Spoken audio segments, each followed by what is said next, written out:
সুপ্রিয় দর্শক, আমি আফজাল হোসেন স্বাগত জানাচ্ছি সময়ের আলাপে। আমাদের সঙ্গে আজকে অতিথি হিসেবে উপস্থিত আছেন এ সময়ের সবচেয়ে সাহসী এবং স্পষ্টভাষী তরুণ রাজনীতিবিদ শরীফ ওসমান হাদী। শরীফ ওসমান হাদী ইনকিলাব মঞ্চের মুখপাত্র হিসেবে কাজ করছেন। হাদী ভাই, আপনাকে সবাই স্পষ্টভাষী হিসেবেই চেনে এবং আপনি কাউকে ছেড়ে কথা বলেন না। এই যে আপনি সাহসী রাজনীতিবিদ হিসেবে আপনাকে সবাই মনে করছে, এই সাহসের উৎসটা আসলে কোথায়? শুক্রিয়া। আমার মনে হয় যে কিছু জিনিস মানুষ এমনিতে কিছু ব্যাপার জেনেটিক। তো আমার যারা ছোটবেলা থেকে বা আমার পরিবারকে চেনে, বিশেষ করে আমার বন্ধুরা, আমার এলাকার, মানে আমরা ভাই বোন তো 6 জন, মোটামুটি আমাদের সবার চরিত্র এটা খুব কাছাকাছি। আমার যে ক্যারেক্টারটা, এটা আমার বাসার অলমোস্ট সবারই কাছাকাছি ক্যারেক্টার। এটা আব্বার থেকে পাওয়া। আমার আব্বা অত্যন্ত সাহসী, আমার কমিউনিটিতে স্পষ্টবাদী, এবং এই যে আমরা যে ইনসাফ পরায়ণতার কথা বলি, তিনি আমার কমিউনিটিতে একজন স্বনামধন্য আলেম ছিলেন। কিন্তু আমি খুব হ্যাপি যে আছে না যে নিজের কমিউনিটিকে ছাপিয়ে উঠেও সবার জন্য কথা বলা। তো আমার আব্বা সকল ধর্ম শ্রেণী পেশার মানুষের কণ্ঠহীনের একটা কণ্ঠস্বর ছিলেন আমার কমিউনিটিতে। তো ওই আব্বার কাছ থেকেই আসলে ওইভাবে দেখে দেখে বড় হওয়া, যে কথা বললে কাউকে ছেড়ে না বলা বা যেটা সত্য সেটাই বলতে পারা।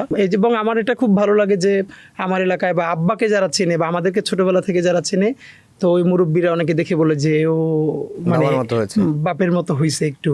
তো এইটা আমার জন্য খুব যে আব্বার এই আদর্শটা আমাদের ভাই বোন সবার মধ্যেই কম বেশি আছে, আমার মধ্যে হয়তো একটু বেশি আছে। কিন্তু অনেকে আপনাকে মানে সৎ বিপ্লবী বলে, আবার অনেকে আবার দেখলাম যে আপনার বক্তব্যে কিছু ভাষা প্রয়োগের কারণে গালিবাজও বলে। না, এইটা তো খুব কমন। আমরা তো আসলে গালি দেই না এটা বলি না, আমরা তো গালি দেই। এখন ব্যাপার হলো আমি কারে গালি দেই, সেইটা হচ্ছে ফ্যাক্ট।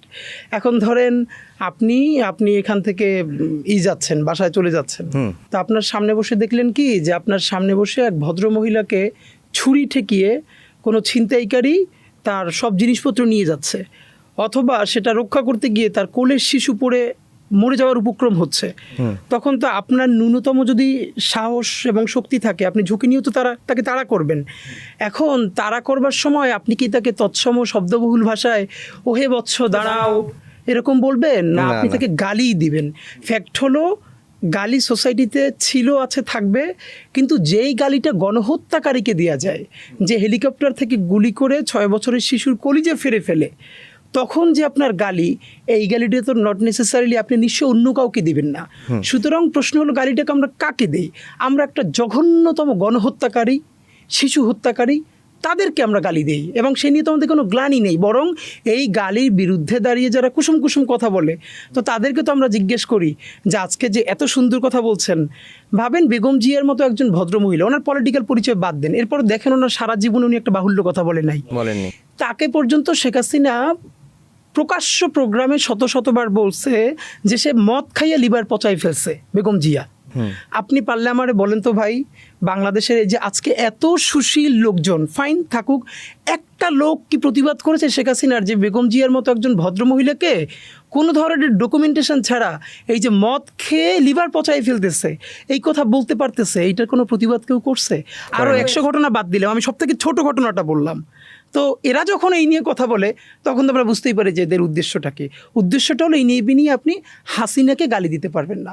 তা হাসিনাকেও তো আমরা গালি বন্ধ করতে চাই 2টা কারণে। একটা হলো সে যদি প্রথমত এই গণহত্যার দায় স্বীকার করে বাংলাদেশের আদালতের কাছে নিজেকে সমর্পণ করে এবং আল্লাহর কাছে ক্ষমা চায়। যদিও সে যত মানুষকে হত্যা করেছে, আল্লাহরও এটা নিয়ম, আপনি যদি আল্লাহর কোনো হুকুম লঙ্ঘন করেন, আপনি নামাজ পড়লেন না, রোজা রাখলেন না, জাকাত দিলেন না, যেই রাইটটা সরাসরি আল্লাহর সাথে সংশ্লিষ্ট, আল্লাহ চাইলে কারোকে জিজ্ঞেস না করে আপনার মাফ করে দিতে পারবে।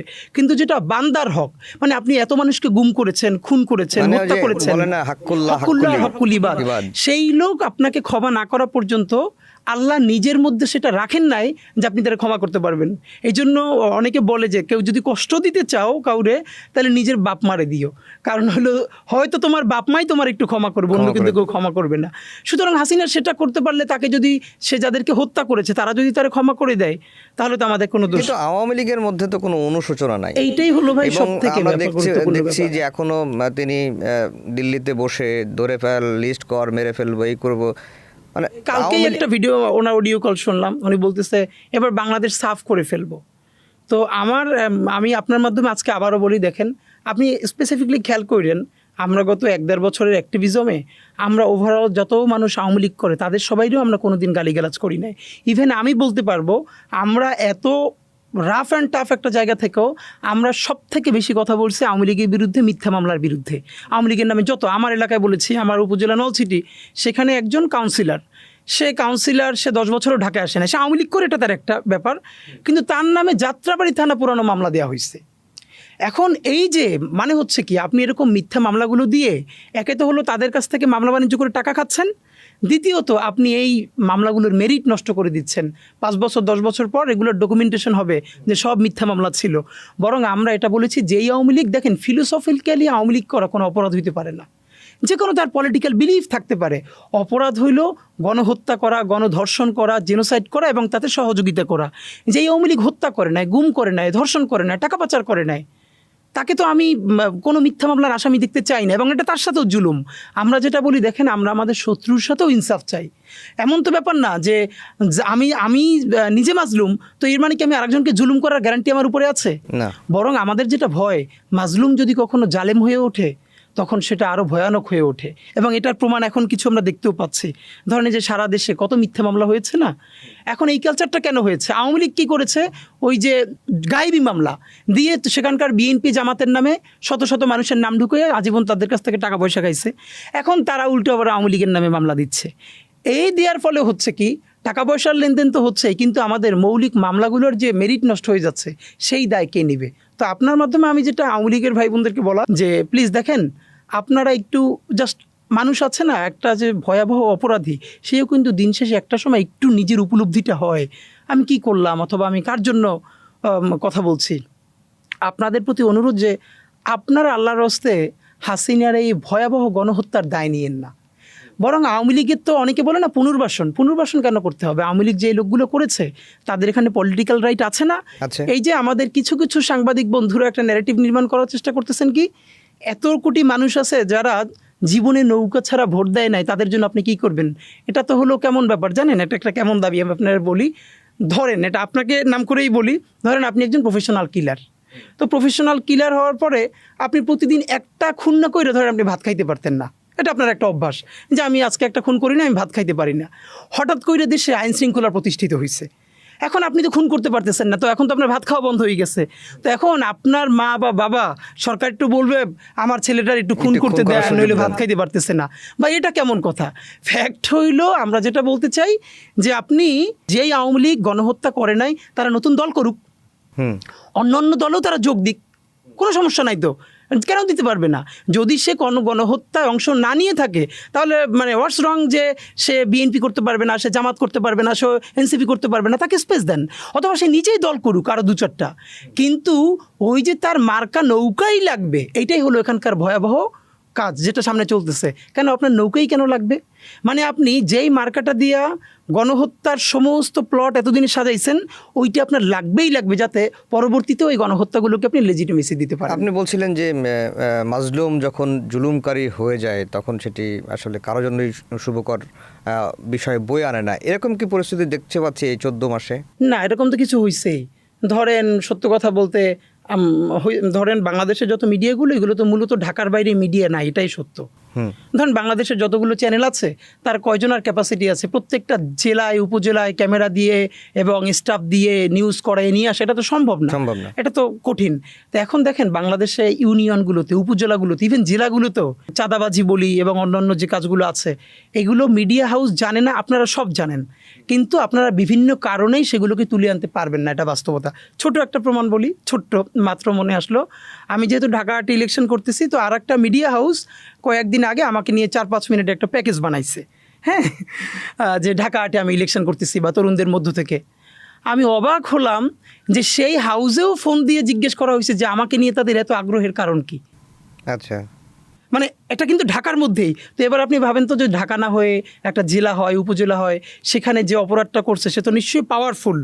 তো আপনি তার বিরুদ্ধে নিউজ যখন সময় টিভি এখানে বসে করবে, আপনি কি আপনার জেলা প্রতিনিধির ওইখানে সেফটি সিকিউরিটি দিতে পারবেন? তো আপনার স্টাফের সিকিউরিটি নিশ্চিত করবার জন্য তো আপনি এখানে বসে সেই নিউজটা করতে পারবেন না। তো এই যেরকম তো হচ্ছে, এরকম হচ্ছে। আপনি ঢাকা 8 থেকে ইলেকশন অলরেডি আপনি ইলেকশনের মাঠে নেমে গেছেন, আপনি প্রচার প্রচারণা শুরু করে দিয়েছেন। ঢাকা 8টা খুবই গুরুত্বপূর্ণ, ঢাকা শহরের একবারে প্রাণকেন্দ্রে আসনটা। এই আসনের অধীনে এক বঙ্গভবন আছে, তারপরে হচ্ছে সচিবালয় আছে, সুপ্রিম কোর্ট আছে, ঢাকা বিশ্ববিদ্যালয় আছে, সব কিছুই আছে। আপনি এই ঢাকা 8টাকে কেন বেছে নিলেন? আচ্ছা, ঢাকা 8টা বেছে নেওয়ার ভাই একটা বড় কারণ, আমার যদি একদম এক শব্দে বলি সেটা হচ্ছে শাহবাগ। আচ্ছা, মানে ঢাকা 8-এর মধ্যে অনেকগুলো জায়গায় আছে, কিন্তু আমি মনে করি তার প্রাণকেন্দ্র হলো শাহবাগ, ঢাকা 8-এর মধ্যে আছে। যখন ইলেকশন করব, এই লড়াইটাকে সামনে নেওয়ার জন্য ভাবছি, তখন ঢাকা 8 মাথায় ছিল না, মাথায় ছিল শাহবাগে ইলেকশনটা করতে হবে। তো শাহবাগ হয়ে তারপর তো সেটা ঢাকা 8-এর মধ্যেই পড়েছে। এর বড় কারণ দেখেন, আমরা নতুন করে যেটা সামনে আনার চেষ্টা করছি, ব্যাপারটা নতুন না, কিন্তু কেউ অ্যাড্রেস করে না, সেটা হলো আমাদের একটা কালচারাল রেভলিউশন লাগবে। চীনে যেরকম একটা সাংস্কৃতিক বিপ্লব হয়েছিল, আমাদের বাংলাদেশে যেটা হয় না এখন পর্যন্ত, আমাদের একটা কালচারাল রেভলিউশন হয় নাই। তো আমরা স্বপ্ন দেখি এই যে এবার আমাদের একটা গণ অভ্যুত্থান হতে পারলো, কিন্তু সেই গণ অভ্যুত্থানটা আমরা সফল করতে পারি নাই যদি 3টে কারণ বলেন। তার প্রথম কারণ হলো আমাদের কোনো কালচারাল রেভলিউশন হয় নাই। মানে এখন বাংলাদেশে যেটা হয়েছে, আমাদের মানুষ হলো নাচ, গান, কবিতা, এইগুলোকেই শুধু সংস্কৃতি আর সাংস্কৃতিক কর্মকাণ্ড মনে করে। কিন্তু মানে কালচার তো হচ্ছে হোয়াট উই আর, আমরা যেভাবে ভাত খাই, আমরা যেভাবে কথা বলি, যেভাবে সব থেকে গুরুত্বপূর্ণ হলো চিন্তা করি।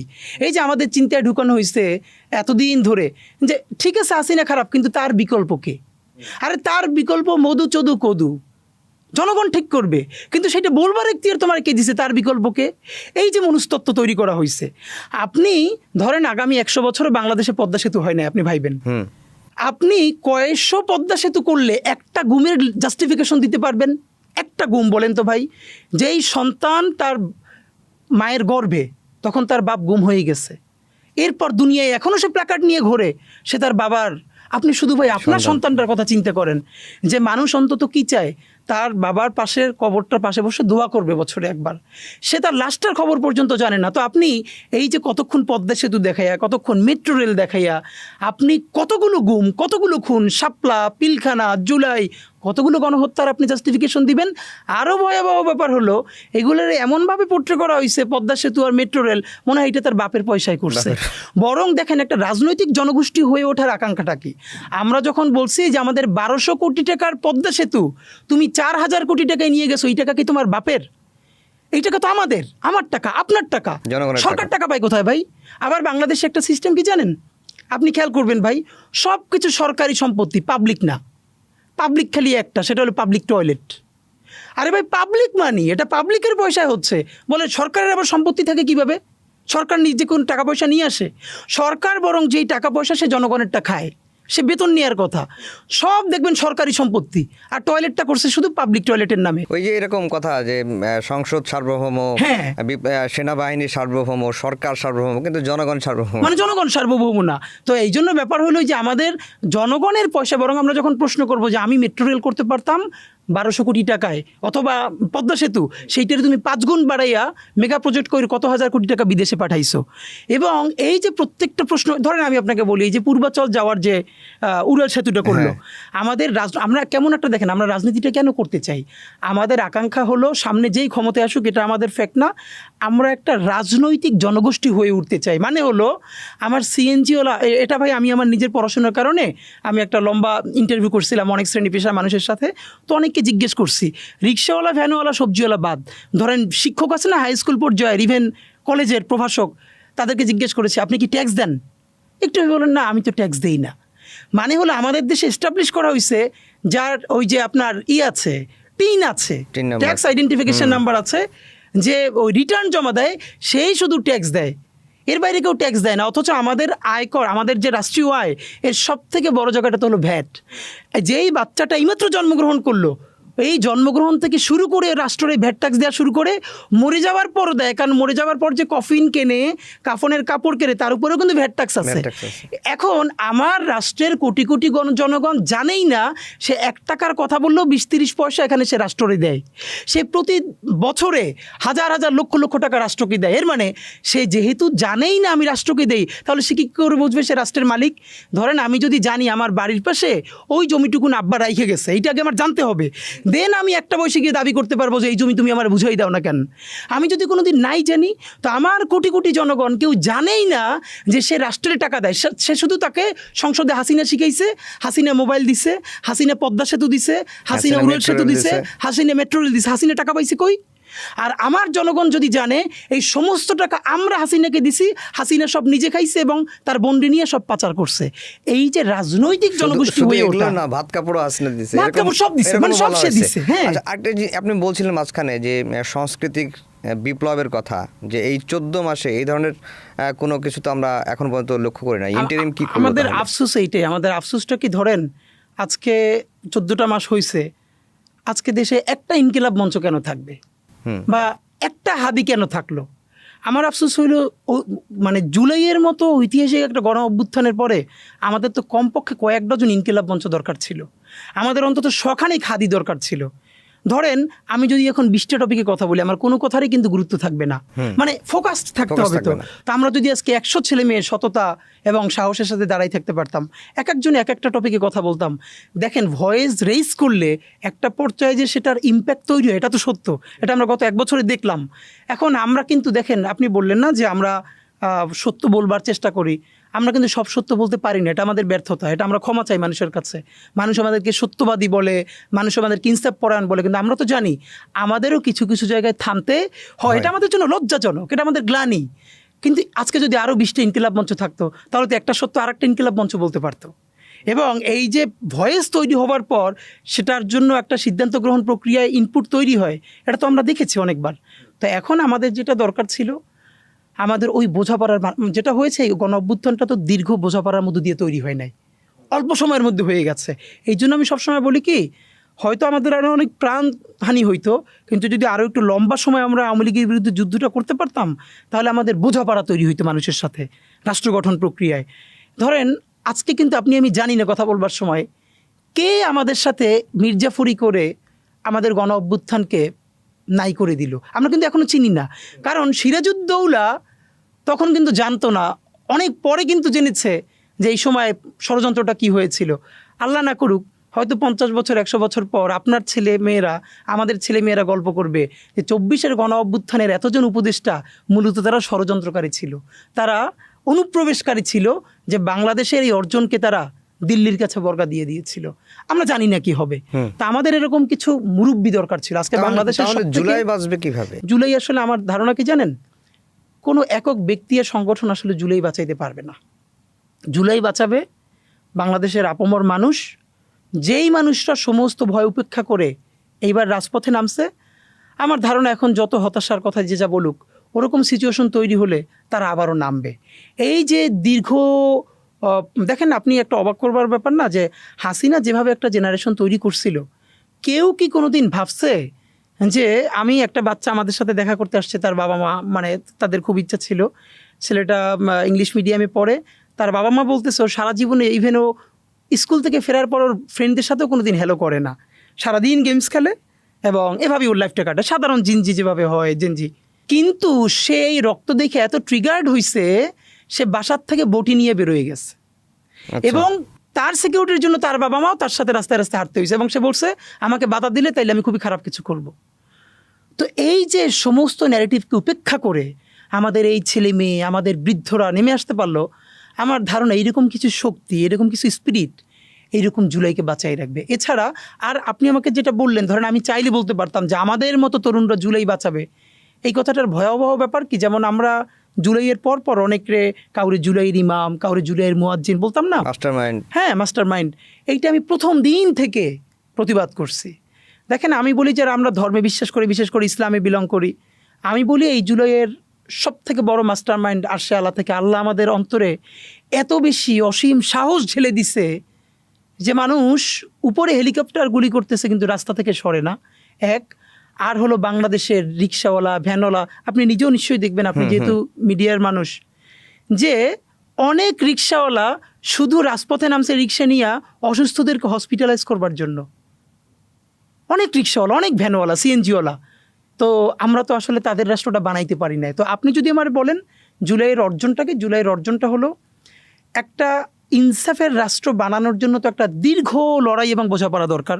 আজকে যেমন ধরেন আমেরিকার অনেক সমস্যা আছে, কিন্তু এটা তো সত্য যে আমেরিকায় ন্যূনতম কিছু সিভিক রাইট আছে। চাইলেই একজন অনেক গালিগালাজ করতে পারে, কিন্তু একটা টোকা কিন্তু কেউ করে দিতে পারে না। একইভাবে ইউরোপের অনেক রাষ্ট্রগুলো তো এটা এস্টাবলিশড হয়েছে, তাই না? তো এখন আমি যেটা বলতে চাই, আমাদের বাংলাদেশ রাষ্ট্রটা তো আসলে আমেরিকার মতো গৃহযুদ্ধের মধ্য দিয়ে যায় নাই, অথবা ইউরোপের দেখেন আজকে যে ইংল্যান্ড আর ফ্রান্স এত কথা বলে, বাংলাদেশে যারা হতাশা চর্চা করে তাদের জন্য বলি, ইংল্যান্ড আর ফ্রান্স আজকে তো খুবই সভ্য দুটো রাষ্ট্র হিসাবে পোট্রে হয় দুনিয়ায়। এই দুইটা দেশ একটানা 100 বছর যুদ্ধ করছে একে অপরের বিরুদ্ধে। সেই ওল্ড ইংলিশ পিরিয়ড থেকে শুরু করে অ্যাংলো স্যাক্সন যুগ থেকে শুরু করে এই ওরে দখল করে, খুন করে, এবং নামই আছে যুদ্ধের যে শতবর্ষব্যাপী যুদ্ধ করে করে করে করে করে তারা একটা জায়গায় পৌঁছেছে। তা আমি তো মনে করি বাংলাদেশে আওয়ামী লীগের মধ্যেও অত বাজে আওয়ামী লীগ মনে হয় 5% নাই যারা গণহত্যাটাকে সব থেকে বৈধ মনে করে। বাকিদেরকে আমরা যদি একটু বুঝাতে পারি, তাদের সাথে ভালোবেসে কথা বলতে পারি, আমার ধারণা তারাও আস্তে আস্তে ওখান থেকে ফিরে আসবেন। মুশকিলটা হলো রিকনসিলিয়েশন প্রক্রিয়া আমরা যাইতে পারি নাই। এই যে আমরা দেখলাম যে জুলাই আগস্টে যে ঐক্য তৈরি হয়েছিল, সেই ঐক্যটা এই 5 আগস্টের পরে সেটা আর থাকলো না। এটা কেন? এটা কি শুধুমাত্র ক্ষমতার কাড়াকাড়ি, ক্ষমতার দ্বন্দ্ব, নাকি অন্য এখানে একটা হয়? এটা হলো দুনিয়ার সমস্ত গণ অভ্যুত্থানের একটা কমন প্যাটার্ন, যে ধরেন যখন চূড়ান্ত গণ অভ্যুত্থান হয় তখন তো কমন এনিমি থাকে সবার একটা। ধরেন এইখানে বাংলাদেশে এবার যে দেখেন উনি তো ইন্তেকাল করলেন আমাদের স্যার, তো উনি বদরুদ্দিন ওমর স্যার, তো উনি কিন্তু এবার 36শে জুলাইয়ের অনেক আগে, সম্ভবত 20 বা 25 জুলাইয়ের দিকেই গত বছর উনি বলেছিলেন যে এরকম গণ অভ্যুত্থান বাংলাদেশে হয় নাই। উনি তখনই এটা ধরতে পেরেছিলেন। এর প্রমাণ একদম ডান বাম সমস্ত ঘরানা একসাথে রাজপথে নামতে পারলো, মানে গণ অভ্যুত্থানের যে চরিত্রটা হয়। কারণ তখন সবার একটাই ম্যান্ডেট ছিল, এই গণহত্যাকারীকে তাড়াতে হবে এবং রাষ্ট্রকে বাঁচাতে হবে। তো যখন তাকে তাড়ানো হয়ে গেছে, তখন তো স্বাভাবিকভাবেই যে যার ঘরে ফিরবে। ধরেন বিএনপির ঘরে ফিরবে, জামাতের ঘরে ফিরবে, অন্যান্য শক্তি।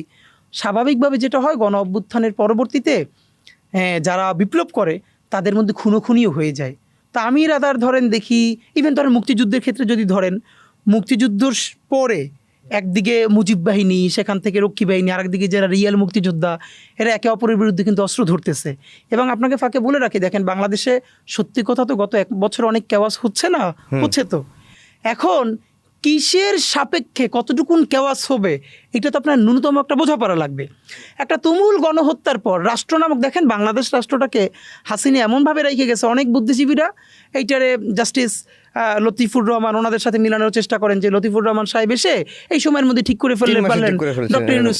আরে ভাই, লতিফুর রহমানের সময় কি হাসিনা ফ্যাসিস্ট রাষ্ট্র কায়েম করতে পারছে? তখন কি গুম খুন আয়নাঘর? আপনি ভাবেন, আমি আপনাকে ভাই, আপনি দেখছেন কি না, আমি কিছুদিন আগে গণভবনে যে জুলাই জাদুঘরটা করতেছে, ওইখানে কিছু সিম্বলিক আয়নাঘর বানানো হয়েছে, এটা কিছুদিন পর উন্মুক্ত করা হবে। তো আমি একটা কাজে ওখানে গিয়েছিলাম, তারপরে আমি ওইটার মধ্যে ঢুকে আমাদের জাবেরকে বললাম যে একটু আটকাই দাও। আমি আপনাকে এখন বলে রাখি, এইটা তো মানুষের জন্য উন্মুক্ত করা হবে। ধরেন আমি যতই আটকাই রেখে, আপনি জানেন এটা আর্টিফিশিয়াল, আপনাকে আটকাই রাখার পর আপনি 5 মিনিট থাকতে পারবেন না। এটা হলো একদম অ্যাকিউরেট মাপ নিয়ে নেওয়া আয়নাঘরের, একদম ওই রকম বানানো হয়েছে, একদম রেপ্লিকা। আপনি জানেন যে আপনার সামনে শত শত লোক, সেইখানে আপনি 5টা মিনিট থাকতে পারবেন না।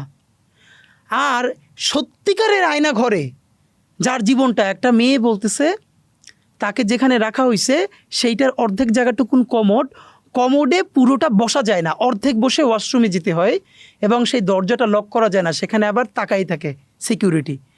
এবং সে মাইরের চোটে তার পিরিয়ড হয়ে গেছে, তখন সে যখন প্যাড চাইছে তখন তারা ইবলিসের মতো হাসতেছে। আপনি শুধু এই ঘটনাটা আপনার বোনের সাথে, আপনার মায়ের সাথে বা বাচ্চার সাথে, ভাগ্নির সাথে চিন্তা করার পর আপনি আমার বলেন কয়শো ব্রিজ, পদ্মা সেতু, মেট্রো, এর বিনিময়ে আপনি একটা ঘটনারে আপনি মাফ করবেন? একটা মানুষরে জঙ্গি হিসেবে করা হইতেছে, স্বীকারোক্তি সে দিতেছে না, তারপর তার স্ত্রীকে ধৈর্যই না তার সামনে ধর্ষণ করা হইতেছে শুধু তার কাছ থেকে জবানবন্দি নেওয়ার জন্য। জানেন আমাদের আফসোসকে এই কথাগুলো বলতে বলতে আমাদের এগুলো সয়ে গেছে। আপনি দুনিয়ার কিসের বিনিময়ে আপনি আপনার সামনে আপনার স্ত্রীকে ধর্ষিত হইতে দেখতে পারবেন বলেন তো একটু চক্ষু বন্ধ করে? দুনিয়ার সব থেকে যে গণহত্যাকারী, সেও কিন্তু বাসায় গিয়ে তার বাচ্চাটারে চুমু দেয়, তার বাচ্চারে সে কোনো কিন্তু মানে সে বুকের মধ্যে আগলাই রাখে, আপনার সামনে আপনি জঙ্গি শিকার পাইতেছেন না, এই জন্য আপনার স্ত্রী এবং সে রোজাদার ছিল, আজও আমরা তার বিচার করতে পারি না। তো কোনটার বিনিময়ে আপনি কতটুকুন সাপেক্ষে কতটুকুন কেওয়াজ নেবেন? গত 1 বছর তো কেওয়াজ, কিন্তু এই কথাটা কি কেউ বলে মুক্তিযুদ্ধের পর? বাংলাদেশে কিন্তু ভাই এমন কেওয়াজ হয়েছে, 1-1.5 বছরে লিটারারি কোনো আইন শৃঙ্খলা বাহিনী ছিল না, হওয়ারই কথা না একটা যুদ্ধোত্তর দেশে। তা আপনি যদি মুক্তিযুদ্ধের পরে এই সিচুয়েশনগুলো মানতে পারেন, সেটাকে যদি মব না বলেন যে নতুন রাষ্ট্র উত্তরণের জন্য আমাদেরকে চেষ্টা করতে হবে, তাহলে এরকম একটা চরম গণহত্যার পরে তখন আপনি এইটারে, এই যে আমাদের হোসেন জিল্লুর স্যাররা বলতেছে এইরকম রাষ্ট্র আমরা কোনো দিন দেখি নাই, তাহলে মুক্তিযুদ্ধের পরের সময় উনি কোথায় ছিলেন? ওনারা আজকে এরকম রাষ্ট্র দেখেন নাই। কারণ কেন দেখেন নাই? উনি বা ওনাদের বন্ধু বান্ধব, আত্মীয় স্বজন, বাচ্চা, আয়নাঘর তো দূরের কথা, সামান্যতম ভিকটিম হাসিনার দিয়ে হন নাই। না, এটা ধরেন গণ অভ্যুত্থানের পরে বিশৃঙ্খল পরিস্থিতি তৈরি হবে, এটি স্বাভাবিক, এবং রাজনৈতিক দলগুলো যে যার নিজের এজেন্ডায় ফিরে যাবে, এটাও স্বাভাবিক। কিন্তু যে চেতনায় জুলাই, সেই চেতনা যখন মানে ভুলুণ্ঠিত হয়ে যায়, দিন দিন একেবারে মলিন হয়ে যাচ্ছে এরকম মনে হয়। কেউ কেউ বলেন যে জুলাইকে বিক্রি করে দেওয়া হচ্ছে, আপনি বেশি বলছেন, এটা কেন? এইটা তো আফসোস, এটা আমাদের ধরেন জাতীয়, আমি আপনার বলি ভাই, ধরেন কিছু জিনিসে ফেল করলে আসে না, সেইটার প্রায়শ্চিত্ত আপনার কত করা লাগবে। আমি এই ঘটনাটার বারবার 1857 সালের সিপাহী বিপ্লব বা মহাজাগরণের সাথে তুলনা করতে চাই। আপনি নিশ্চয়ই জানেন সিপাহী বিপ্লব কিন্তু আমরা একদম জিতে গিয়েছিলাম, এবং আমাদের সিপাহী বিপ্লব যদি আমরা চূড়ান্তভাবে জিততে পারতাম, তাহলে আজকে আমরা কথায় কথায় ফরাসি বিপ্লবের কথা বলি, রুশ বিপ্লবের কথা বলি, সিপাহী বিপ্লব দুনিয়ার সেরকম যুগান্তকারী একটা বিপ্লব হইতো। কিন্তু আবারও বলি, উচ্চ বর্ণের হিন্দু, যারা বর্ণ হিন্দু, শুধু তাদের ষড়যন্ত্রের কারণে আমাদের সমস্ত কিছু নাই হয়ে গেল। কিন্তু দেখেন পরে ফলাফলটা কী হলো? সিপাহী বিপ্লবে যারা অংশগ্রহণ করলো, আমাদের সেই সমস্ত বিপ্লবী ভাই সৈনিকরাই শুধু না, তাদের আত্মীয় স্বজনদেরকে পর্যন্ত, আমাদের জগন্নাথ বিশ্ববিদ্যালয়ের সামনে যে বাহাদুর শাহ পার্ক আছে, আপনি এখনও গেলে দেখতে পারবেন, স্তম্ভের মধ্যে তাদের নাম খোদাই করা আছে। ধরে ধরে প্রকাশ্য দিবালোকে ওখানে গাছের সাথে তাদের ঝুলাইয়ে ফাঁসি দেওয়া হয়েছে। 3-4 দিনে তাদের লাশগুলো নামানো হয় নাই, যাতে ওইখানকার কোনো মানুষ আর কোনো দিন ব্রিটিশদের বিরুদ্ধে বিদ্রোহ করবার সাহস না করে। সে এই যে আজকে আমরা ওখানে আর্মানিটোলা বলি না, নাম আসছে কোত্থেকে? ওই যে আর্মেনিয়ান খ্রিস্টান যারা, তারা ওখানে থাকতেন, এইসব জায়গা থেকেই তো আর্মানিটোলা এই নামগুলো হয়েছে। তো দেখেন, এক সিপাহী বিপ্লবের ব্যর্থতার পরে আমাদের পূর্বপুরুষদের লাশ গাছে গাছে ঝুলেছে, গ্র্যান্ড ট্রাঙ্ক রোডে গাছে গাছে লাশ ঝুলে থেকেছে। আমরা যদি জুলাইকে শুধু নিজেদের স্বার্থে ব্যর্থ করে দেই, আবারও আপনাকে ভাই বলি, আজকে বিএনপির অনেক ভাই মনে করে কি, যদি জুলাই ব্যর্থ হয় আর আওয়ামী লীগ কোনোভাবে কামব্যাক করে, তাহলে প্রথম মার খাবে হলো এই যে এনসিপির যারা আছে, তারপর জামাত। বিএনপিও তো মারটার খাবে না। আপনাকে শুধু একটা কথা বলি, সারা দেশে অবস্থা যদি এরকম খারাপ হয়, সারা দেশে আপনি কয়জন এনসিপি গুণে পাবেন না তো, মারলেন। এরপর আসবে কি জামাত। ভাই জামাত তো আন্ডারগ্রাউন্ডে পলিটিক্স করেই অভ্যস্ত, সে হইল রিমোট কন্ট্রোলের মতো। নইলে সে হাসিনার আমলে গত 17 বছর কেমনে পলিটিক্স করছে, তাই না? তার তো প্র্যাকটিস আছে। যেই দেখবে সে রিমোট কন্ট্রোল দেখবে কেউ নাই, এবার বলেন এনসিপিও নাই, জামাতও নাই, আর আমার মতো ওসমান হাদি কয়জন, হয়তো একবারই মাইরে দিবেন গেল। এরপর বলেন তো আওয়ামী লীগের সামনে শত্রু কে? একমাত্র বিএনপি। কারণ বিএনপির আন্ডারগ্রাউন্ড পলিটিক্স করারও প্র্যাকটিস নাই, আর তার লক্ষ লক্ষ মানুষ। আরও ভয়ঙ্কর হইল, বিএনপি যত স্টেপ নিক, এটা তো সত্য, তার তৃণমূলে লোকজন চাঁদাবাজি করছে, তো যেই আওয়ামী লীগের কাছ থেকে চাঁদাবাজি করছে তারা লিস্ট করে রাখছে না? রাখছে। তারপরে মাঠটা কে চাঁদাবাজি না, মামলাগুলো তো 95% মামলা করছে, ওরাই তো নাম আছে না, তো তারা তো বাংলাদেশেই আছে। এই জন্য আপনাদেরকে একটা কথা বলি, প্লিজ, ওই যে একটা বলে না যে বন্ধু তোমার লাল টুকটুকে স্বপ্নটাকে বেচো না, তা আমরা এভাবে বলি, যে নিজের রাজনীতি করেন, যা ইচ্ছা তাই করেন, কিন্তু প্লিজ লাল টুকটুকে জুলাইটারে বেচে দিয়েন না। এই জুলাই বেচে দিলে আপনারা আপাতত মনে করতেছেন 5 বছরের ক্ষমতা। সিপাহী বিপ্লবের পরে এই পুরো জনপদের উপরে যেই ধ্বংস, যেই জাহান্নাম নাইমা আসছিল, আজকে যদি বাংলাদেশে জুলাই হেরে যায়, তাহলে কিসের এনসিপি, কিসের জামাত, কিসের বিএনপি, সব ধূলিসাৎ হয়ে যাবে। কিন্তু আফসোস হইল, দল ধূলিসাৎ হবে না, বাংলাদেশ নামক যে স্বাধীন সার্বভৌম জমিনটা, এটাকে রক্তাক্ত করে ফেলা হবে। ব্রিটিশরা 200 বছরের, প্রথম 100 বছরে যা ক্ষতি করতে পারছে, তার থেকে শতগুণ বেশি ক্ষতি করছে পরের 100 বছরে সিপিআই বিপ্লবের পর। আওয়ামী লীগ দেখেন, হাসিনা তখন স্পষ্ট বলে সে সাফা করে ফেলবে। এবং আমি অবাক হই, এই যে আমি কখনো কেন বলি যে আওয়ামী লীগ আসলে কোনো রাজনৈতিক দল না, এটা একটা সেমি রিলিজিয়ান, এটা একটা কাল্ট। এর প্রমাণ হইল ভাই দেখেন আমাদের সবারই কিন্তু আমাদের বিভিন্ন পরিসরে বিএনপি করে, আওয়ামী লীগ করে, জামাত করে, সবারই কিছু বন্ধুবান্ধব পরিচিত সারাউন্ডিংস থাকে না। আমি একটা অবাক হয়ে ভাবি আমাদের যেসব বন্ধুবান্ধব ছাত্রলীগ করছে বা আওয়ামী লীগের প্রতি সিম্প্যাথেটিক, লয়াল, গত 1-1.5 বছরে তাদের সাথে কোনোদিন গল্পেও আড্ডায়ও আমি একদম আল্লাহর শপথ করে বলি, আছে না মানুষ এমনি পলিটিক্যালি যা বলার বলে, কিন্তু বন্ধুবান্ধবদের সাথে একটু বসলে সঠিক কথাটা তো বলে। Not a single Awami supporter আমি একজনও আজ পর্যন্ত পাই নাই যারা এই জন্য সরি ফিল করে যে হেলিকপ্টার থেকে রিয়া গোপরে যে গুলিটা করা হয়েছে ওর বাসায়, আমরা ওদের বাসায় গেছি, রিয়া গোপের কলিজা ছিঁড়ে পিছনের ওয়ালে যে বুলেটটা গিয়ে লাগছে সেই ওয়াল ওই 6 ইঞ্চি ছিদ্র হয়ে গেছে। একটা বার আওয়ামী লীগের কাউরে পাইলাম না যে এই জন্য সে সরি ফিল করে এবং বলে না এই গণহত্যাটা ঠিক হয় নাই। তারা এখনও উল্টাই পাল্টাই বলে এটা জামাত করছে, এটা শিবির করছে এবং ছাত্ররা পুলিশরা মেরে ফেলছে, মেটিকুলাস ডিজাইনের মধ্যে দিয়ে করছে। তো এদের সাথে আপনি কিভাবে ডিল করবেন? যেটা দরকার ছিল বিএনপি, জামাত ইসলামী, বাংলাদেশের সমস্ত মানুষ মিলে একটা নতুন কালেকটিভ ইফোর্ট দেয়া যে আমরা এই মানুষগুলোকেও কালচারালি পরিশুদ্ধি করার মধ্যে নিয়ে দিয়ে যাই, তাদেরকে বুঝাই, তাদের কাছে যাই। কিন্তু সেইটা না হয় কি হইল, মিথ্যা মামলা শুরু হইলো।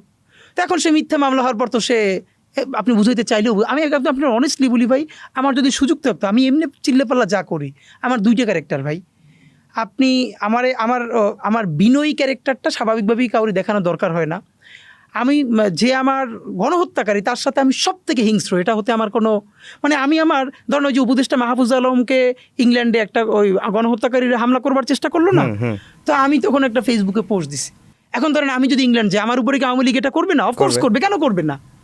তা আমি বলছি মাহফুজের উপর ওরা ডিম ছুঁড়ে মারছে কি মারছে এইটা আমার প্রশ্ন না। আমার প্রশ্ন হলো মাহফুজ ওদের গায়ে জুতা ছুঁড়ে মারছে কিনা। কারণ আমার হাতে অস্ত্র বলতে আমার পায়ে একজোড়া স্যান্ডেল তো আছে। তো একটা প্রচণ্ড গণহত্যাকারীর আমি স্যান্ডেল ছুঁড়ে মারবো, এটাই হলো আমার লড়াই। কারণটা হলো আপনি জানেন শহীদ ইয়াহিয়া সিনওয়ার, ফিলিস্তিনের হামাসের যে প্রতিরোধ যোদ্ধা, তিনি যে কিছুদিন আগে শহীদ হলেন। দেখেন ভাই, জিতটাই জীবন না, লড়াইটাই জীবন, এটাই আমাদের একমাত্র মোটো। ইয়াহিয়া সিনওয়ার হুইল চেয়ারে বসা, তখন সর্বশেষ তাকে যখন গুলি করা হচ্ছে তখনও সে হুইল চেয়ারে বসে একটা কাঠের টুকরো ছুঁড়ে মারতেছে গণহত্যাকারীদের দিকে। এর মানে হলো আমার জীবনের শেষ রক্তবিন্দু পর্যন্ত আমি প্রতিরোধ করে গেলাম, এই প্রতিরোধটাই আমাদেরকে ইনশাল্লাহ মুক্ত করবে। সুতরাং আমি এইটাও যেরকম জারি রাখতে চাই, এর সাথে আমি যদি সুযোগ পাই আমি বাংলাদেশের সেই সমস্ত সফট আওয়ামী লীগের মানুষের পায়ে ধরে, হাতে ধরে ছবিগুলো দেখাই বুঝাই বলতে চাই, ভাই আপনি একটু নিজের বাচ্চারে মনে কইরা এটি একটু দেখেন যে আপনার হৃদয়ে কোনো ধরনের অনুভূতি তৈরি হয় কিনা। আমি এটাও চাই, কারণ যে ইনসাফের বাংলাদেশ আমি করতে চাই সেখানে একমাত্র গণহত্যাকারী ছাড়া আমরা কাউরে বাদ দিতে চাই না। ইনসাফের আমরা অনেকেই বলছি যে ইনসাফের বাংলাদেশের কথা আমরা বলছি, সেটা কি সেই স্বপ্ন কি অধরায় থেকে যাচ্ছে কিনা? আমার কাছে আপনার কাছে কি মনে হয়? আমার কাছে হতাশ লাগে না। কেন লাগে না ভাই জানেন? প্রথমত হলো আমি যখন দেখি যেহেতু আমি ধরেন পলিটিক্যাল সায়েন্সে পড়েছি অথবা আমি ইউনিভার্সিটিতে পৃথিবীর ইতিহাস তো পড়াই বা এই ব্যাপারে কথা বলি, তখন দেখি যে বাংলাদেশই একমাত্র ওই লড়াইটি সবচেয়ে কম করেছে এখন পর্যন্ত একটা জাতি রাষ্ট্র হয়ে উঠবার জন্য। এবং এবার বরং যেটা সব থেকে আমি খুব পজিটিভ সাইন, সেটা হলো এই জুলাইয়ের এমনগুলো ক্যারেক্টার যারা কেউ ওরকম চিনে না, কিন্তু একটা প্রাইভেট ইউনিভার্সিটির ছেলে, সে যখন এত পলিটিক্যাল কনসাস হয়ে উঠতেছে, এটা তো আমার আশা জায়গায় যে সে আমার ইউনিভার্সিটিতে ধরেন আমি যেহেতু একটা প্রাইভেট ইউনিভার্সিটিতে পড়াই, আমি তাদের প্রশ্নগুলো আমাকে এত আশান্বিত করে। আগে আমার একটা ছিল যে আমাদের ঢাকা ইউনিভার্সিটি বা পাবলিক ইউনিভার্সিটির ছেলেমেয়েরা স্বাভাবিকভাবে একটু বেশি পলিটিক্যাল কনসাস হয় পলিটিক্যালি, কিন্তু যখন আমি দেখি যে একটা ভালো প্রাইভেট ইউনিভার্সিটির ছেলে মেয়ে যার রাষ্ট্রের কাছে এত কোনো কাজ নাই, সেও যখন আমারে দেখে রাষ্ট্রের আকাঙ্ক্ষা, ইনসাফ এই নিয়ে খুবই ভালো প্রশ্ন করতেছে, তখন আমি বরং খুবই আশান্বিত হই। যেহেতু প্রশ্ন করতে পারতেছে, এর মানে বাংলাদেশ, রাষ্ট্র, ইনসাফ এই জিনিসগুলোর মাথায় একটু হলেও আছে, এবং যেহেতু আছে সুতরাং লড়াইটা চলবে এবং এই লড়াই একদিন ইনশাল্লাহ আমরা জিতবই। হাদি ভাই, আপনার সাথে কথা বলতে গেলে আরও সময় লাগতো। আমরা আজকের মতো এখানেই শেষ করছি। আমাদের সময়ের আলাপে সময় দেওয়ার জন্য আপনাকে অসংখ্য ধন্যবাদ। দর্শক, আমাদের সঙ্গে এতক্ষণ যুক্ত ছিলেন ইনকিলাব মঞ্চের মুখপাত্র শরীফ ওসমান হাদি, যাকে সবাই সাহসী এবং স্পষ্টভাষী তরুণ রাজনীতিবিদ হিসেবে ছিলেন। সবাইকে আবারও শুভেচ্ছা জানিয়ে শেষ করছি আমাদের আজকের আলাপ।